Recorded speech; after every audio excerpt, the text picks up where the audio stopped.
Hi students, நான் உங்கள் வெற்றிக்கார கண்ட்லேருந்து கல்யாணகுமார் பேசுகிறேன். 12th முடிச்சதுக்கப்புறம் இன்ஜினியரிங் எடுத்து படிக்கணும்னு நினைக்கிறீங்களா? அப்போ ஒரு மிக முக்கியமான கேள்வியை உங்களுக்கு நீங்களே கேட்டுக்கோங்க. என்ன அப்படின்னா, இந்த இன்ஜினியரிங் எனக்கு பொருத்தமாக இருக்குமா? இந்த இன்ஜினியரிங் நான் படித்தா சந்தோஷமாக அந்த கோர்ஸை நல்லபடியாக முடிப்பேனா? வெற்றிகரமான ஒரு இன்ஜினியராக வெளியே வந்து நல்ல பிளேஸ்மெண்ட் கிடைக்குமா அப்படின்ற கொஸ்டின் கண்டிப்பாக உங்களுக்கு தோணி ஆகணும். ஏன்னா இது உங்களுடைய ஃபியூச்சர் சம்மந்தப்பட்ட விஷயம். சரிங்களா? மோர் தென் தட் இதில் நிறைய மணி இன்வால்வ் ஆகுது அப்படின்றதையும் ஞாபகம் வச்சுக்கணும். சரியா?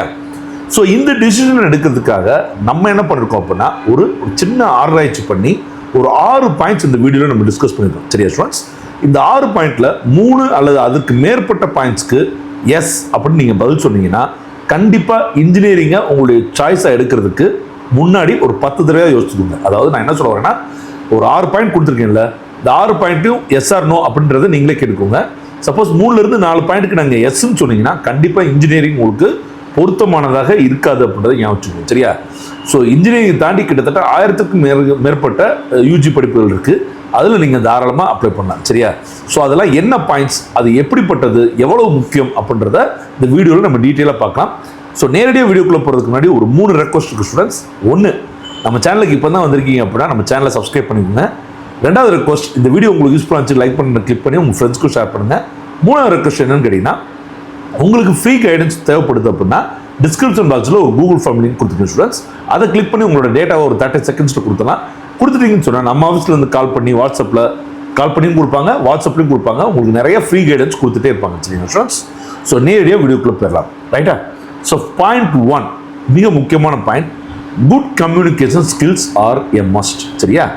என்ன சார் இன்ஜினியரிங் சொல்லிட்டு கம்யூனிகேஷன் ஸ்கில் அப்படின்னு சொல்கிறீங்க அப்படின்னா, இங்கே இன்ஜினியரிங் படிக்கக்கூடிய நிறைய மாணவர்கள் அவங்களுடைய பிளேஸ்மெண்ட்ஸில், அதாவது கேம்பஸ் பிளேஸ்மெண்ட்ஸில் நிறைய ஃபெயிலியர் ஆகிறது அவங்களுடைய கம்யூனிகேஷன் ஸ்கில் தான். சரிங்களா ஸ்டூடெண்ட்ஸ்? நீங்கள் என்ன தான் டெக்னிக்கலாக ரொம்பவே ஸ்ட்ராங்காக இருந்தால் கூட உங்களுடைய புவர் இங்கிலீஷ் கண்டிப்பாக உங்களோட வேலை வாய்ப்பை படிச்சிடும். சரிங்களா? ஸோ நான் தமிழ் எனக்கு ரொம்ப பிடிக்கும், தமிழ் தான் ரொம்ப முக்கியம் அப்படின்ற பண்ணி பேசுகிறவங்களாம் இது ப்ராக்டிக்கலான விஷயம். தயவுசெய்து இதில் தலையிடாதீங்க. கண்டிப்பாக சொல்கிறேன், நீங்கள் இன்ஜினியரிங் படிச்சிங்கன்னா கண்டிப்பாக உங்களுக்கு இங்கிலீஷ் கண்டிப்பாக தேவைப்படும். சரிங்களா ஸ்டூடெண்ட்ஸ்? ஸோ நீங்கள் பெரிய சிட்டிஸில் வேலை பார்க்க போகிறீங்க, அப்ராடில் வேலை பார்க்க போகிறீங்கன்னா கேட்கவே வேணாம். இங்கிலீஷ் மட்டும் இல்லை, அதர் ஃபாரின் லாங்குவேஜஸும் கண்டிப்பாக தேவைப்படும். சரிங்களா? ஸோ உங்களுடைய இது இங்கிலீஷ் நாலேஜ் மட்டும் கிடையாது, கம்யூனிகேஷனும் ப்ராப்பராக இருக்கணும். ஒரு பொது இடத்துல இல்லை புது ஆட்கிட்ட பேசும்போது தடுமாறாமல் நீங்கள் என்ன நினைக்கிறீங்களோ அதை சொல்லுறது தான் communication skill. So communication skill plus English knowledge இருந்துச்சுன்னா மட்டும்தான் இன்ஜினியரிங் முடிச்சிங்கன்னா நல்ல வேலை வாய்ப்பு கிடைக்கும்.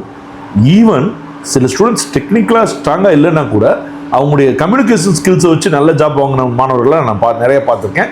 ஸோ இதனால தான் இந்த பாயிண்ட்டை ஃபர்ஸ்ட்டாக கொடுத்துருக்கேன். ஹாய் ஸ்டூடெண்ட்ஸ், டிஎன்ஏ கவுன்சிலிங்கில் கலந்து கொண்டு உங்களுடைய கட்டாப் மதிப்பெண்ணுக்கு எந்த கல்லூரி கிடைக்கும் அப்படின்ற ஒரு குழப்பத்தோடு இருக்கீங்களா? உங்களுடைய குழப்பத்தை தீர்க்கிறதுக்காக தான் நம்ம ஒரு சூப்பரான ஒரு வெப்சைட் கொண்டு வந்திருக்கோம். ஸோ இது vetricareer.org அப்படின்ற வெப்சைட், அதோடைய ஹோம் பேஜ் தான். இதுல உங்களுடைய கட்டாப் மதிப்பெண்ணுக்கு ரொம்ப ஈஸியா எந்த கல்லூரி கிடைக்கும்னு சொல்லி பார்த்துடலாம். அது எப்படின்னு பார்க்கலாமா? ஸோ இதான் நம்மளுடைய ஹோம் பேஜ். இதுல ஃபைண்ட் அண்ட் கம்பேர் இருக்கு பாத்தீங்களா, 1, 2, 3, 4வது இடத்துல அதுல டிஎன்ஏ காலேஜ் படிட்டு இருக்கு பாத்தீங்களா, அதுக்குள்ள போங்க. இதுல உங்களோட கம்யூனிட்டியை நீங்க டைப் பண்ணுங்க. பிசின்னு நான் கொடுக்குறேன். இதுல எந்த டிஸ்ட்ரிக்ட்ல உங்களுக்கு கல்லூரி வேணும்னு போடுங்க. அப்படியே உங்களுடைய கட்டாப் மதிப்பெண்களை போடுங்க. சரிங்களா? இப்ப 155 போடுங்க. இதை கிளிக் பண்ணீங்கன்னா உங்களுடைய கட்டாப் மதிப்பெண்ணுக்கு எந்த மாதிரியான காலேஜ் கிடைக்கும் அப்படின்றத நீங்க ரொம்ப ஈஸியா தெரிஞ்சுக்கலாம். சரிங்களா?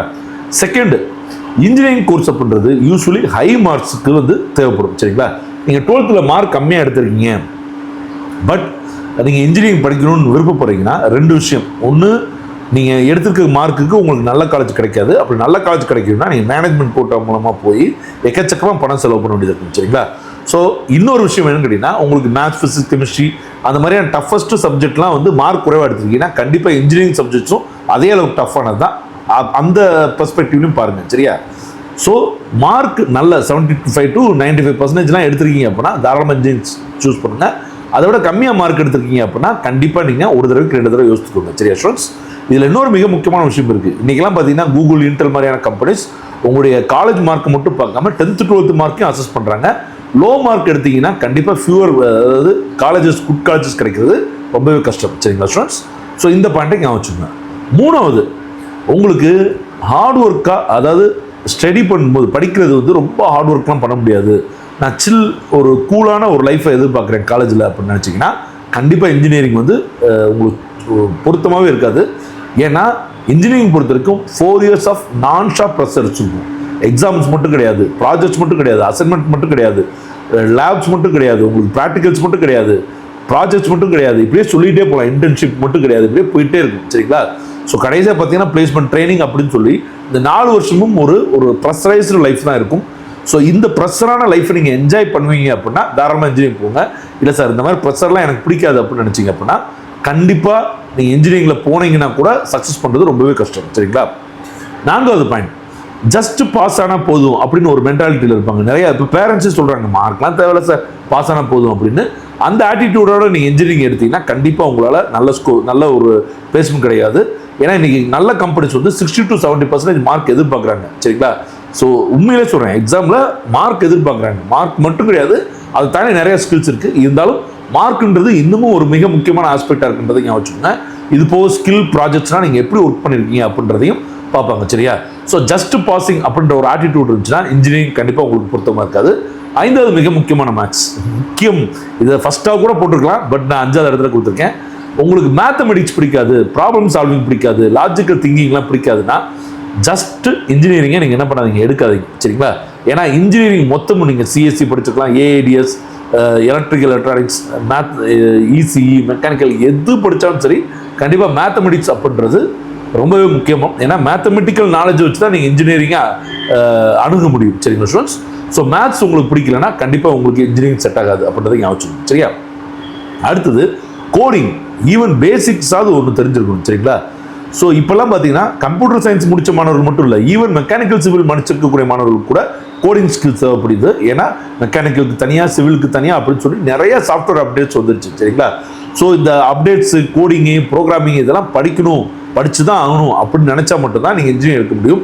ஏன்னா இன்றைக்கி பிளேஸ்மெண்ட் அப்படின்னு வரும்போது இதெல்லாம் கண்டிப்பாக தேவைப்படுது.